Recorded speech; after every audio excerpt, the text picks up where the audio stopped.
لیکن من لم یشکر الناس لم یشکر اللہ، جس نے لوگوں کے احسان کو نہیں مانا اور اس کا شکریہ ادا نہیں کیا، اس نے گویا کہ حدیث کیا ہے کہ اس نے گویا کہ اللہ کا شکریہ ادا نہیں کیا۔ تو یہ بھائی ہیں بھائی بشارت صاحب، بشارت سیدھ صاحب، بھائی افضل مالک صاحب، بھائی خرم رائے، بھائی داؤد رائے، بھائی شہزاد منصوری، بھائی جمیل احمد، بھائی طارق طیب، بھائی توصیف ورائش، سلیم بھائی، ملک عرفان صاحب، حمزہ ملک، اعجاز ٹھٹھا، عمر قاضی، عالم بخش صاحب، حسن صاحب، بھائی محمد اشرف اور بھائی وسیم جاوید۔ اپنی زبان کو پابند کروں گا، اس سے آپ کو نفع ہوگا۔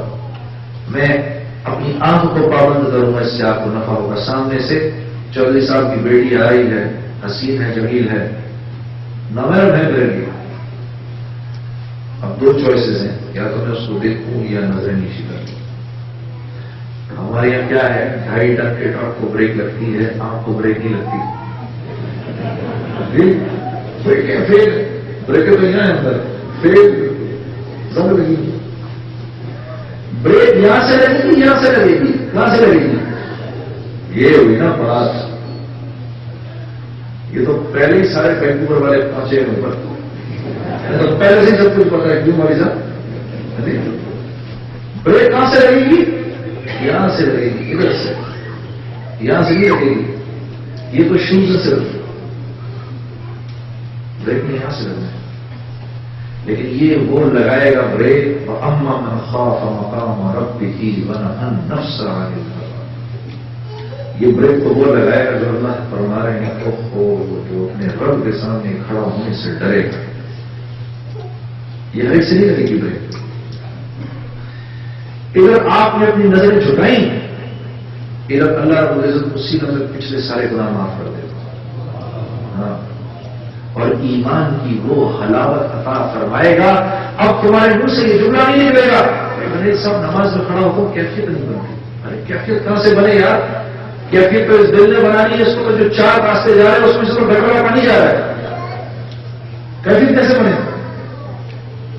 نہ آنکھ اللہ کی مرضی سے دیکھ رہی ہے، نہ کان اللہ کی مرضی سے سن رہا ہے، یہ سب راستے دل کو جا رہے ہیں۔ نہ زبان اللہ کی مرضی کی بات بول رہی ہے، نہ دماغ اللہ کی مرضی کی بات سوچ رہا ہے۔ دنوں رات پیسہ پیسہ پیسہ پیسہ پیسہ پیسہ پیسہ، مرضی مرضی مرضی مرضی مرضی۔ نماز میں کیسے کھڑے ہیں؟ نماز میں تو بڑی ریاضت چاہیے، نماز سنبھالنی پڑتی ہے۔ اتنے بڑے بادشاہ کے سامنے جو کھڑے ہوئے تو مجھے کہنے لگا کچھ سوچا ہے، میں تھوڑا گھبرا گیا اس کی بات سے۔ اب میں اس سے فون ہی اٹھانے بند کر دیا۔ ایک دن اس نے مجھے کہا کہ سنو میں مدینے سے آیا ہوں، اور مدینے سے یار میں مدینے کی کھجور اور زمزم لاتا ہوں، تو یہی لے لو 5 منٹ کے۔ اور میں اس وقت میں بس اتنا ہی مسلمان تھا، میں نے کہا یار یہ تو یہی کر لوں، زمزم کھجور لے لوں، اتنا مسلمان تو رہ جاؤں میں۔ ہاں جی، وہ ایک مراسی نے نہ روزہ رکھا، نہ تراویح پڑھی، نہ نماز پڑھی، پورا رمضان گزر گیا۔ عید کا دن آیا، بیوی سے کہتا ہے بھائی سیویاں بڑھیں گی بڑھیں؟ بیوی نے کہا قرآن لگی ہے جی، ٹائم دے تھوڑا جو ہے۔ پھر تھوڑی دیر بعد وہ سیویاں بڑھیں گی بڑھیں؟ کہنے لگی وہ تو روزہ ایک نہیں رکھا، تراویح پڑھی پڑی، نماز پڑھی پڑی، سیویاں تو کی کہتا ہے وہ تو کی چاہیے تو میں بالکل ہی کافر ہو جاؤں۔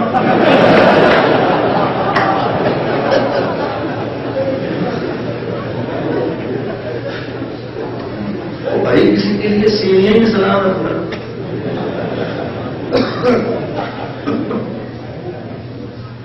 تو میں نے کہا زمزم کھجوری لے لوں۔ ہاں جی، اتنا اسلام تو باقی رہ جائے، اس چکر میں وہ کرا گیا۔ اے اللہ میرا دل بدل دے، میرا غفلت میں ڈوبا دل بدل دے، ہوا ہرس والا دل بدل دے، ہوا ہرس والا دل بدل دے، میرا غفلت میں ڈوبا دل بدل دے، میرا غفلت میں ڈوبا دل بدل دے، خدایا فضل فرما دل بدل دے، گناہگاری میں کب تک عمر کاٹوں،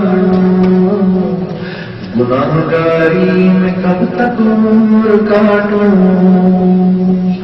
بدل دے میرا راستہ دل بدل دے، میرا غفلت میں ڈوبا دل بدل دے،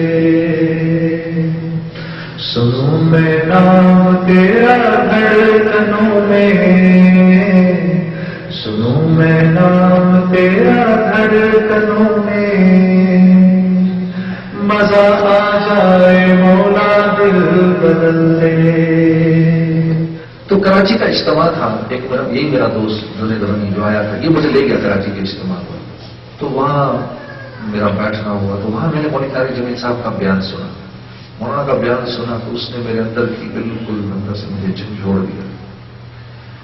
میں نے کبھی نہیں سوچا تھا کہ میں جو کام کر رہا ہوں وہ برا کام ہے، بلکہ میں تو سمجھ رہا تھا میں تو انسانیت کی بڑی خدمت کر رہا ہوں، لوگوں کو ہنسا رہا ہوں، لیکن میرے عزیز دوستو یہ سب اپنے خیالات ہیں، یہ سب اپنے خیالات ہیں،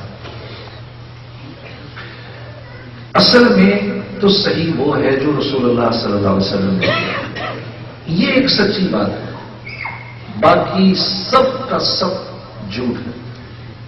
ہاں، قیامت کے دن یہ بات غور سے سننا، اللہ رب العزت نبی کریم صلی اللہ علیہ وسلم کی زندگی کو یہاں رکھیں گے اور میری آپ کی زندگی کو اس کے اگینسٹ تولیں گے، جو جتنا قریب ہوگا اتنا نبی کریم صلی اللہ علیہ وسلم کے قریب ہوگا، اور جس کی زندگی اس زندگی سے جتنی دور ہوگی وہ اتنا ہی اللہ کے نبی سے اتنا ہی دور ہوگا۔ یہ سیدھی سی بات ہے، اس میں کوئی راکٹ سائنس نہیں ہے۔ یہ بات 3 دن تک میں سنتا رہا، یہاں تک کہ میں بے چین ہو گیا اندر سے۔ آج آپ کو میں بتا رہا ہوں، آپ لوگ پوچھتے ہیں نا کیا ہوا زندگی میں، بتا رہا ہوں میں بے چین ہو گیا، بے چین ہو کے میں نے اپنے اس دوست سے کہا میں نے اس انسان سے ملنا ہے۔ اس نے کہا یار ان سے ملنا مشکل ہے، کہا میں نے کہا نہیں یار مجھے اس آدمی سے ملواؤ، اس کی بات میرے دل میں گھر کر گئی۔ تو وہ مجھے لے گیا وہاں پر، تو مولانا اکیلے بیٹھے ہوئے تھے، میں خیمے کے باہر تھا، یہ میرا دوست اندر گیا، اس نے جا کے مولوی صاحب سے کہا مولانا میرا دوست جنید جمشید آپ سے ملنا چاہتا ہے۔ تو مولوی صاحب کے منہ سے بے ساختہ نکلا کون؟ جنید جمشید، بلاؤ اس کو اندر۔ میں نے کہا یا اللہ رحم، مولوی صاحب کو کیسے میرا پتا؟ تو میں اندر داخل ہوا، اندر داخل ہو کے آ کے مولوی صاحب کے سامنے بیٹھ گیا، جیسے کہ بھائی بیٹھے ہیں، مولانا ایسے بیٹھے، یہ جیسے میں بیٹھ گیا ہوں، مجھے ایسی نظروں سے مولوی صاحب نے دیکھنا شروع کیا۔ اب بات کچھ نہیں کر رہے، مجھے دیکھ رہے ہیں، تو میں نے کہا مولانا آپ مجھے ایسے کیوں دیکھ رہے ہیں؟ اور پانے لگے تیرے بڑے بڑے بورڈ میرے شہر میں لگے ہوئے ہیں، میں دیکھ رہا ہوں وہی آدمی، ہاں آدمی وہی ہے۔ آج میں جب آ رہا تھا کراچی تو ایئرپورٹ پہ جو بورڈ لگا ہے اس پہ تیری تصویر تھی، تو میں نے اللہ سے کہا یا اللہ کیا یہ ایسا نہیں ہو سکتا اس نوجوان سے میری ملاقات ہو جائے، اور تو سامنے بیٹھا ہے۔ اللہ نے اپنے فضل سے، وہ آگے کبھی وقت ملے گا انفرادی طور پہ تو آپ کو بتاؤں گا، اللہ ایک فضل کا معاملہ یہ کرتے ہیں اپنے کسی نیک بندے سے میرے جیسے 2 نمبر سے روحانی تعلق بنا دیتے ہیں۔ اگر میں آپ کو بتاؤں میرا مولانا، میں نے کئی دفعہ مولانا کو خواب میں دیکھا، اس کے بعد مولانا نے کئی دفعہ مجھے خواب میں دیکھا، تو ایک ایسا روحانی تعلق اللہ نے میرا ان کے ساتھ جوڑ دیا۔ یہ اللہ نے مجھ پر احسان یہ کیا کہ ان کے دل میں میری محبت ڈال دی، ورنہ بھائی وہ تو اتنا بڑا آدمی ہے یار، ہر آدمی اس سے محبت کرتا ہے، ٹھیک ہے، لیکن اگر اس کے دل میں ہماری محبت آ جائے تو پھر تو ہمارا کام بن گیا، ٹھیک ہے۔ تو اللہ نے ان کے دل میں میری محبت ڈال دی۔ اور مولوی طارق جمیل صاحب کا ایک اعزاز بتاؤں میں آپ کو، خیر ہر آدمی اپنے بزرگ کی اپنے بڑے کی تعریف کرتا ہے، لیکن جب آپ مولانا سے ملیں گے، اور یہ آپ مولوی آصف سے پوچھ سکتے ہیں، جب آپ مولوی طارق جمیل صاحب سے ملیں گے تھوڑے عرصے کے بعد آپ کو ایسا لگے گا یار یہ آدمی سب سے اچھا دوست میرا ہے۔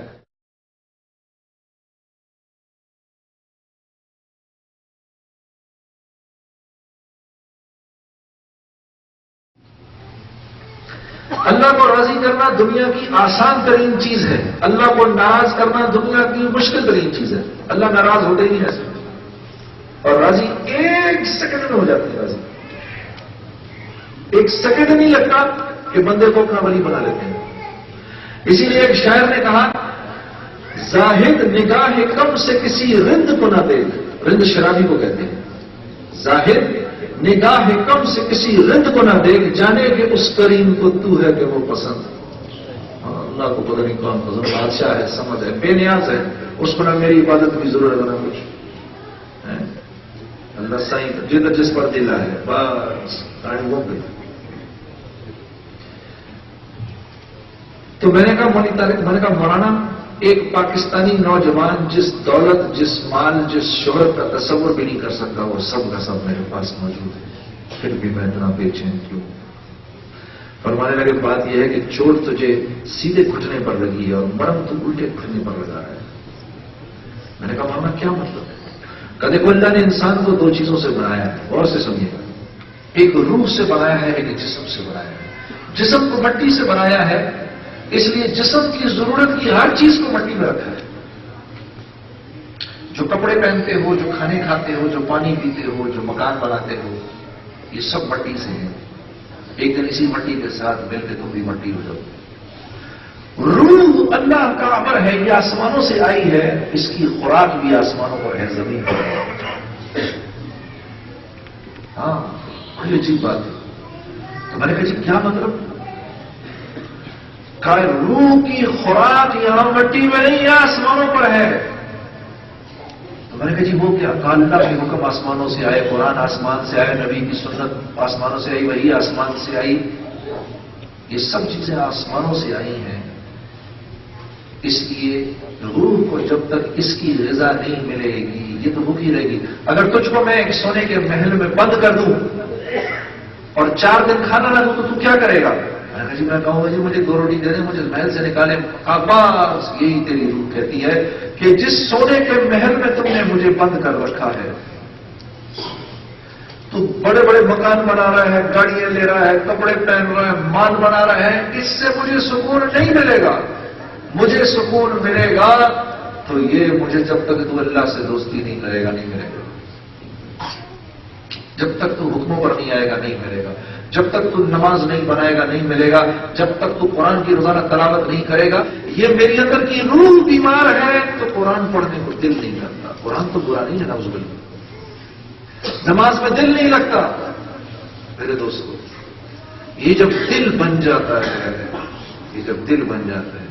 ابو ریحانہ تبوک سے واپس آئے، پورے مدینے میں ان کی بیوی کی خوبصورتی مشہور تھی، مالدار بھی تھے، سب کچھ تھے۔ واپس آئے، بیوی تیار ہوئی اپنے شوہر سے ملنے کے لیے، آئے کہا اچھا سن ایک 2 رکعت پڑھ پھر اس کے بعد بیٹھتے ہیں۔ بیوی تیار ہو کے انتظار میں لگ گئی، 2 رکعت کے لیے اللہ اکبر کہہ کے کھڑے ہو گئے۔ کھڑے کھڑے کھڑے کھڑے کھڑے کھڑے بیوی آ کے ادھر سائڈ پر بیٹھ گئی، شاید اس کو اس بات کا یہ احساس ہو جائے کہ میں ادھر بیٹھی ہوں تو سلام پھیر دے۔ ہوتے ہوتے ہوتے جب حضرت بلال نے اذان دی تو چونک کے نماز ختم کی۔ بیوی نے کہا ہائے او ظالم، کیا کیا تو نے میرے ساتھ؟ پوری رات تیرے پہلو میں بیٹھی رہی۔ تو کہا تو مجھے معاف کر دے۔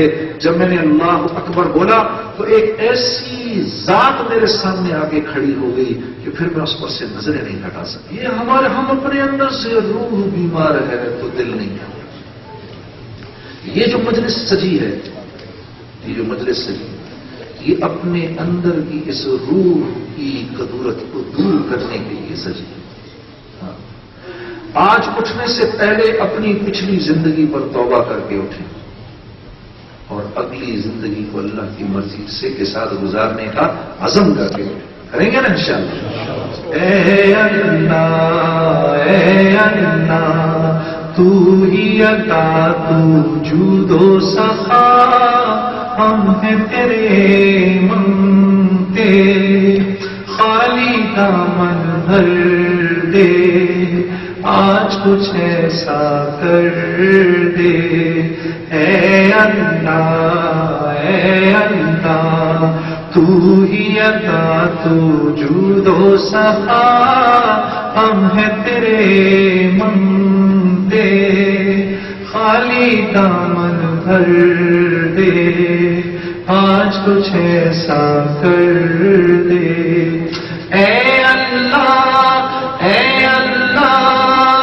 دین تیرا ہم پہ احسان، تکمیل انسانی دنیا کی سلطانی۔ اے اللہ تو ہے عطا پر میں ہوں خطا، خالی دامن بھر دے، آج کچھ ایسا کر دے۔ اے اللہ تو ہی عطا، تو جود و سخا، ہم ہیں تیرے منتے، خالی دامن بھر دے، آج کچھ ایسا کر دے۔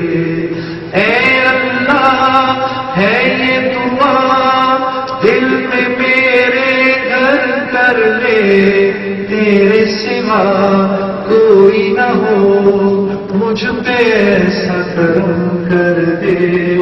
اے اللہ تو ہے عطا پر میں ہوں خطا، خالی دامن بھر دے، آج کچھ ایسا کر دے۔ اے اللہ تو ہی عطا، تو جود و سخا، خالی دامن بھر دے، آج کچھ ایسا کر دے۔ اردو میں نعت پڑھتے ہیں تو دراصل ہم نبی کریم صلی اللہ علیہ وسلم پر اردو زبان میں درود بھیج رہے ہیں۔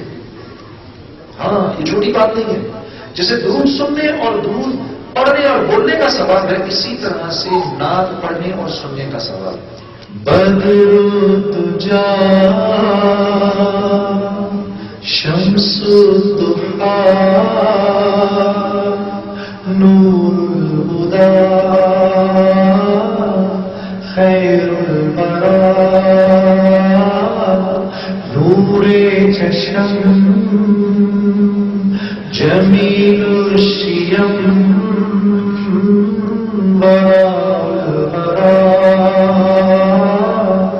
لطف و عطا بدر تجا۔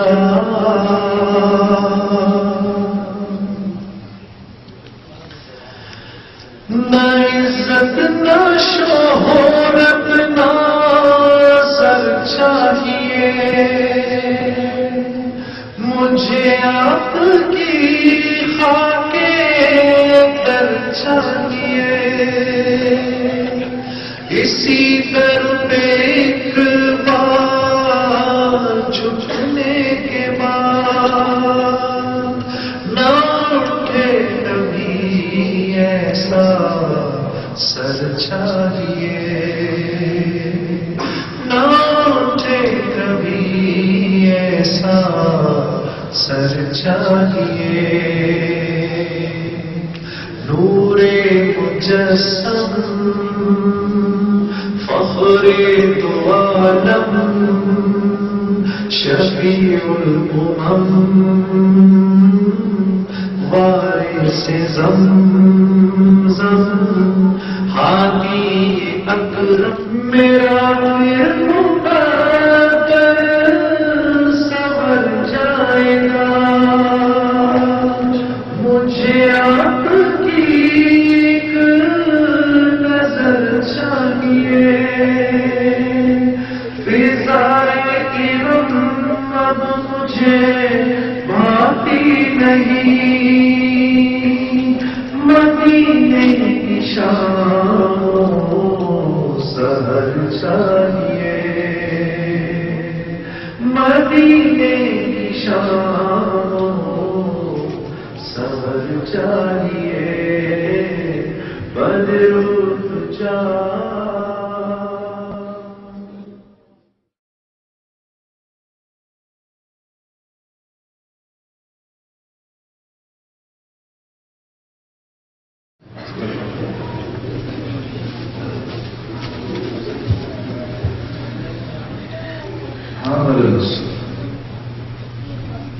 میری دار ایک، میری اپنی ایک رشتے دار، دیکھو دین سے دوری، میری اپنی رشتے دار.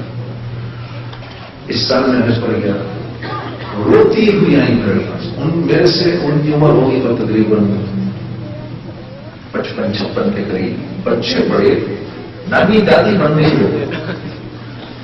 زندگی میں پتہ نہیں کتنے حج کیے، کتنے عمرے کیے. آ کر مجھے کہنے لگی پہلی عمرے سے لے کر جتنے حج کیے، میرا یہ خیال تھا ایک دفعہ احرام پہن کے جو وضو کر لیا، اب جب تک احرام نہیں اترے گا وضو کی ضرورت ہی نہیں ہے. اور ویسے بہت عقل مند ہے، بڑی صلاحیت ہے، لیکن دین سے دوری ہے بس.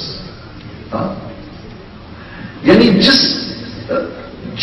یہ جو انسانی کمالات اللہ نے آپ کو دیے ہیں میرے عزیز دوستو، یہ سارے کے سارے انسانی کمالات کو دکانوں میں استعمال ہونے کے لیے تھوڑی نہیں.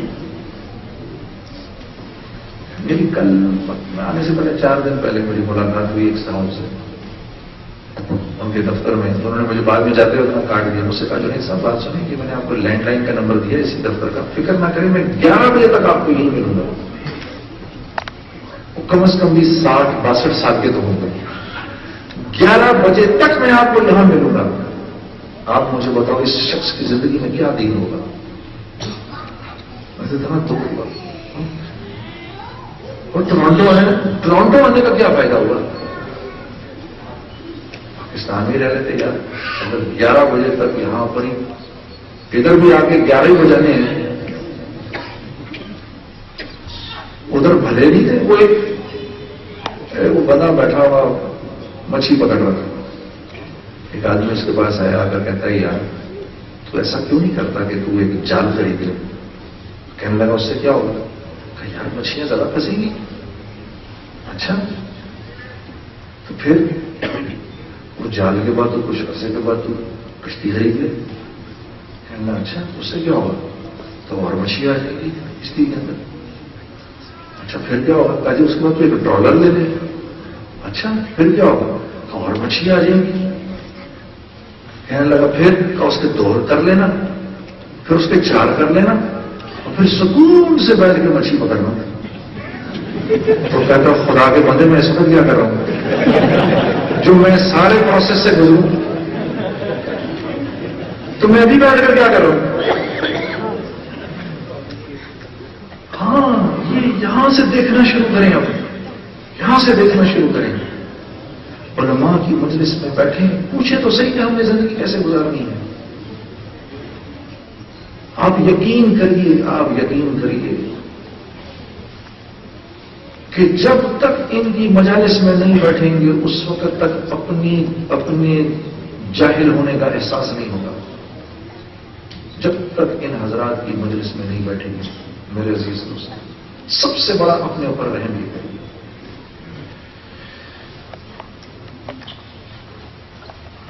مجھے ایک دم خیال آیا کہ نعت کی مجلس ہو، اور ہاں میں نے سب سے پہلی جو نعت پڑھی تھی آپ کے سامنے پڑھتا ہوں، مولانا سید احمد خان صاحب کی یہ نعت.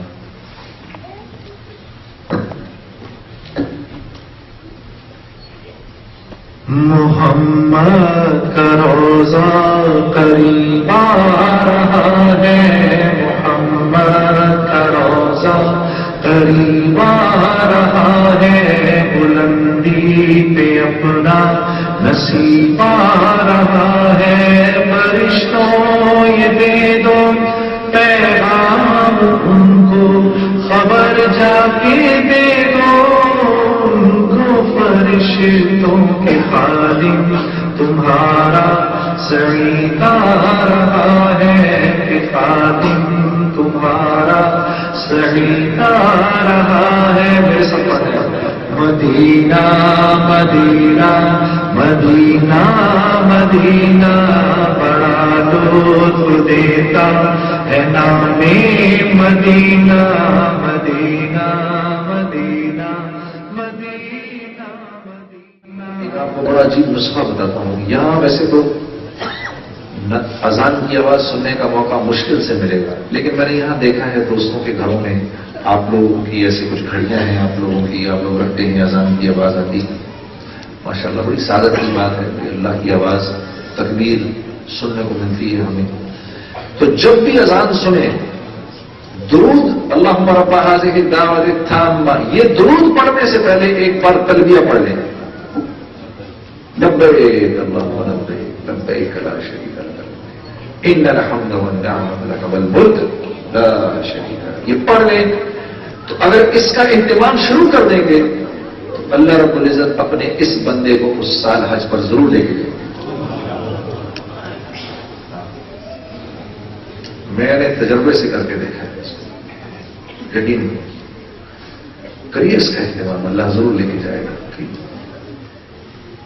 الہی تیری چوکھٹ پر بھکاری بن کے آیا ہوں، الہی تیری چوکھٹ پر بھکاری بن کے آیا ہوں، سراپا فقر ہوں، عز و ندامت ساتھ لایا ہوں.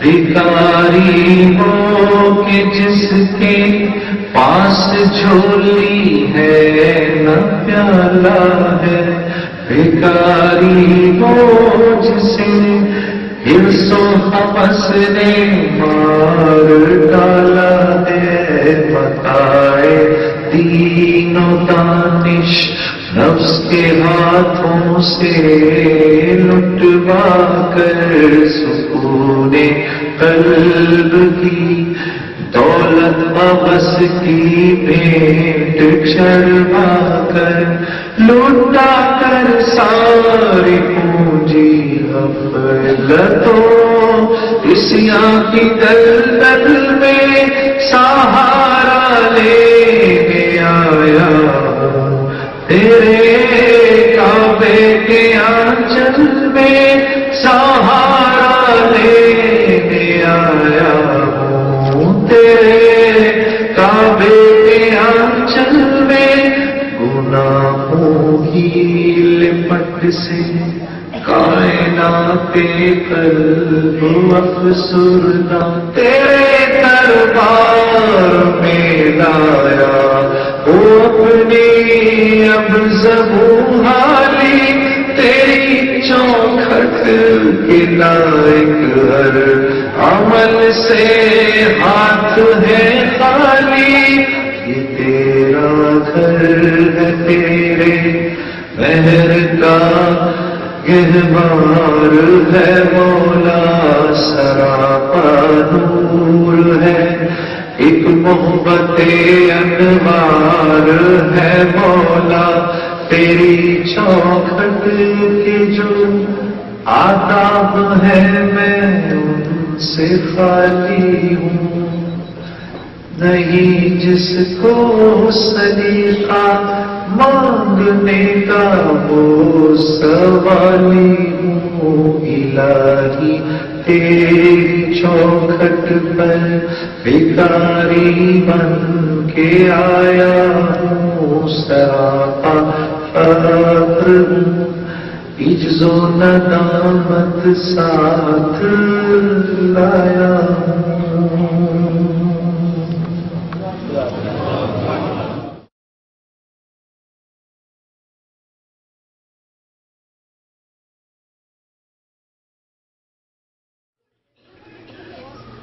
ایک نوجوان نے مدینے میں کاروبار شروع کیا تو حضرت عمر رضی اللہ تعالیٰ عنہ اس کے پاس آئے. آپ نے پوچھا یہ بتاؤ بھائی تم نے مسجد میں پہلے کاروبار کیسے کرنا ہے سیکھا ہے کہ نہیں؟ کہا جی نہیں. کہا بند کر اپنی دکان، بند کر، مسجد جاؤ فوراً جاؤ مسجد. وہ واقعی اس نے اپنا کاروبار بند کیا، مسجد چلا گیا. 3 دن تک مسلسل مسجد جا کر کاروبار میں اللہ کے دین کو کیسے زندہ کرنا ہے یہ سیکھا. اب آیا، اسی لیے تو برکتیں ہوتی دین کے کاموں میں، اسی لیے تو برکت ہے. ہمارے یہاں کمائی کس کو کہتے ہیں؟ کام کرنا ہمارے یہاں کس کو کہتے ہیں؟ جو صبح جاب پہ جاتا ہے کہ کام کرنے کو نکلا ہے. میں آپ کے اندر کی زمین اور کائنات کو جھنجھوڑنے کے لیے آیا ہوں. میں آپ کے سامنے وہ بات کر کے جا رہا ہوں کہ اگر آپ نے اس پر عمل کر لیا، خدا کی قسم اللہ آپ کی اس دنیا کی زندگی کو اس جنت کا نمونہ بنائے گا جو وہ آپ کو بعد میں دے گا، اگر آپ نے میری بات پر عمل کر لیا۔ میرے عزیز دوستوں، مسلمان کے لیے کام کرنا کمائی پر جانا نہیں ہے، مسلمان کے لیے کام ہے خرچ کرنا، یہ مشکل کام ہے۔ تو قرآن نے خرچ کرنا سکھایا، اس کو کام بتایا قرآن نے۔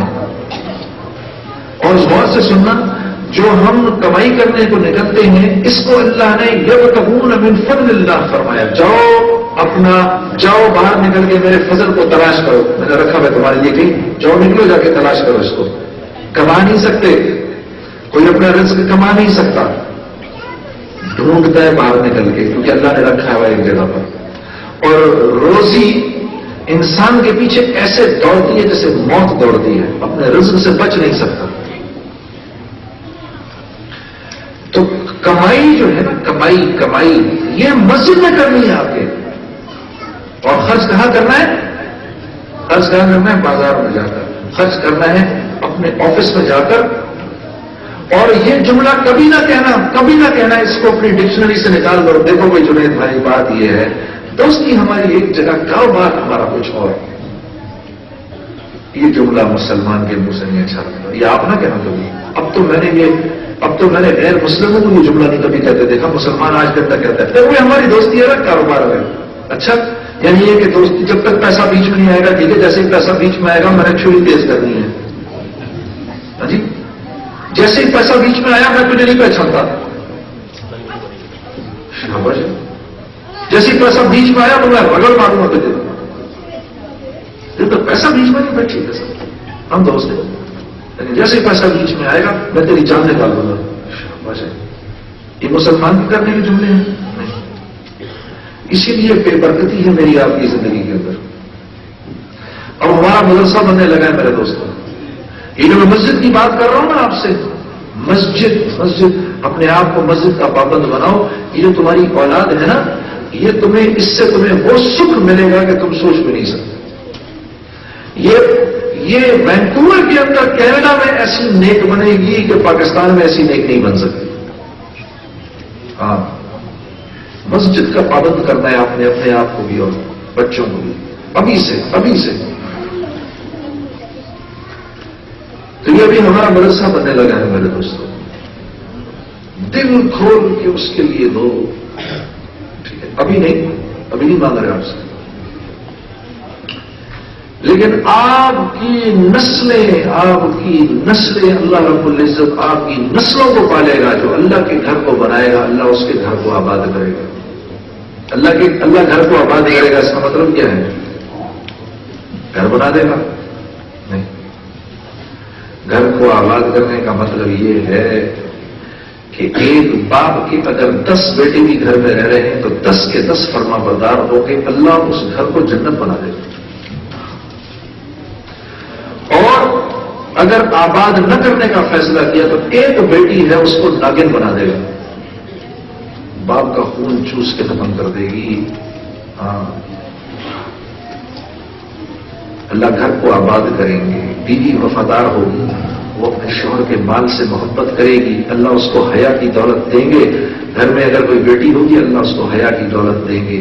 لڑکے ہوں گے تو وہ فرما بردار ہوں گے، باپ سے محبت کرنے والے ہوں گے۔ تھوڑے کو اللہ پورا کرے گا، کھانے میں اللہ رب العزت ٹیسٹ دیں گے۔ ہاں، گھر آباد ہو رہا ہے، کھانے میں ذائقہ ہوگا، یقین کرو۔ رات کو جب سو گے تو نیند سکون کی آئے گی، تہجد کی نماز میں اٹھنا آسان ہوگا، 5 وقت کی نماز جا کے مسجد میں پڑھنا آسان ہوگا۔ یہ گھر آباد ہو رہا ہے، یہ گھر اللہ آباد ایسے تھوڑی کرے گا جیسے میں اور آپ کرتے ہیں، جو ریئلٹر کرتا ہے وہ اپنی شان کے مطابق گھر کو آباد کرے گا، اور جب وہ آباد کرنے پر آتا ہے تو 7 نسلوں کو آباد کرتا ہے۔ تو یہ آپ کے پاس ایک موقع ہے، ہاں، یہ موقع ایسے نکل جائے گا ہاتھ سے۔ آپ پیسہ خرچ کر دیں گے، آپ پیسہ دے دیں گے، آپ نے پیسہ دے دیا کچھ عرصے کے بعد بھول بھی جائیں گے، اللہ نہیں بھولے گا، اللہ نہیں بھولے گا۔ مجھے یاد ہے 3 سال پہلے کی بات ہے، مکے میں ہمارا مکے جانا ہوا تو وہاں ایک مدرسہ ہے، مدرسہ سولتیہ، مدرسہ سولتیہ. وہاں پر ایک جگہ جیسے آپ حضرات محبت کرتے ہیں بلا لیا بات کرنے کے لیے، تو وہاں پر بھی ساتھیوں نے بلا لیا بات کرنے کے لیے. تو میں جو وہاں گیا تو کم از کم 2-2.5 ہزار کا مجموعہ ہوتا تھا. حرم کی ہوائیں، مکہ بیان کر کے جب میں اندر گیا ساتھیوں میں سے جا کے بیٹھا، میں نے کہا مجھے ذرا اس مدرسہ سولتیہ کا قصہ تو سناؤ، یہ ہے کیا؟ اب سنو کیا ہے قصہ، اور رش کرو اور افسوس کرو کہ آج تک یہ کرنے کا موقع نہیں ملا. سنو ذرا غور سے. مدرسہ سولتیہ کلکتے کی ایک بیگم صاحبہ تھی. 1910 یا 11 میں ان کے والد کا انتقال ہوا. ان کے 4 بیٹے تھے اور ایک بیٹی تھی. بیٹی کا نام تھا سولت بیگم. جو باپ کے پاس اس وقت جو جائیداد تھی وہ اس نے 4 بیٹوں میں بانٹی اور بیٹی سے کہا تیرے لیے بچا کچھ نہیں. ہاں مکے میں میری ایک زمین ہے. اس زمانے میں حرم جو پہلے مکہ مدینہ جو تھا وہ اتنا آباد تو تھا نہیں، کھانے پینے کا کے گالے پڑے ہوئے تھے وہاں لوگوں کو، بہت غیر آباد تھا، کوئی جانا بھی نہیں چاہتا تھا. اس نے کہا باپ نے کہا میری ایک زمین ہے ادھر اور یہ تھوڑے سے پیسے تیرے حصے میں آئے. اس لڑکی نے کہا میں راضی ہوں اس سے، اور وہ سفر کر کے مکے پہنچ گئی. مکے آنے کے بعد اس نے وہ جو زمین باپ نے دی تھی اس زمین کو اس وقت حرم کے جو علاقہ تھا اس سے کافی باہر تھی. اب تو وہ حرم کے اندر آ گیا ہے، مدرسہ سولت کے اندر آ گیا ہے، تو یہ ذرا باہر تھی. اس عورت نے کہا کہ کسی کا پیسہ استعمال نہیں ہوگا، یہ میرا پیسہ مجھے میرے باپ نے دیا ہے، یہاں میں ایک کمرہ بناؤں گی. سولت بیگم نے ایک کمرہ بنایا میرے دوستوں، ایک کمرہ، اور اس کو مدرسے میں تبدیل کر کے یہ عورت تو پھر اس کے بعد اللہ جانے کہاں چلی گئی. آج وہاں مدرسہ سولت کیا ہے، ہزاروں علماء وہاں سے فارغ ہو چکے ہیں، ہزاروں نہیں لاکھوں قرآن کے حفاظ وہاں سے نکل گئے ہیں. واہ واہ واہ واہ واہ واہ ہے سولت بیگم، کیا تم اللہ کے ساتھ معاملہ کر کے اس دنیا سے گئی، مدرسہ سولتیہ بنا کر چلی گئی. یہ اپرچونٹی آپ کے پاس آ گئی. یا اللہ جو ہم پر ظلم کرے اس کو معاف کرنے والا بنا، اور یا اللہ جو ہم سے اپنا تعلق توڑے ہمیں اس سے تعلق بنانے والا بنا. یا اللہ یہ جو ہماری وینکوور کی ہماری کمیونٹی ہے، یا اللہ یہ جتنے بیٹھے ہیں ہمارے دوست، یا اللہ ہم سب کو یا اللہ یکجان ہو کر ملک پاکستان کے لیے یا اللہ ہر قسم کی قربانی دینے کی توفیق عطا فرما. اللہ ہمارے ملک کو جنت کا کردار بنا، اسلام کا قلعہ بنا. اے اللہ نیک اچھے لوگوں کی سرپرستی عطا فرما. اے اللہ اپنے دین کا بول بالا فرما. اور یا اللہ جو تو ہم سے ناراض ہے اپنے فضل سے ہماری اپنی ناراضگی کو ہم سے دور فرما. صلی اللہ تعالیٰ علی خیر خلقہ محمد وآلہ واصحابہ اجمعین. اے اللہ جو بے اولاد ہیں ان کو اولاد نصیب فرما، نرینہ اولاد نصیب فرما. جو قرضدار ہیں ان کے قرض ادا فرما. اے اللہ ہماری بیٹیوں کو اچھے رشتے عطا فرما. اور ایک دعا مجھے خیال آیا، اللہم صلی علی محمد وعلی آلہ وبارک وسلم. یاد کر لیں، اللہم صلی علی محمد وعلی آلہ وبارک وسلم. زور کی نماز کے بعد جو یہ 100 دفعہ پڑھے گا تو اس کی پہاڑ جتنا قرض ہوگا ادا ہو جائے گا. زندگی بھر کبھی قرض نہیں چڑھے گا، کسی نعمت کا سوال نہیں ہوگا اور جنت میں بے حساب جائے گا. اللہم صلی علی محمد وعلی آلہ وبارک وسلم برحمتک یا ارحم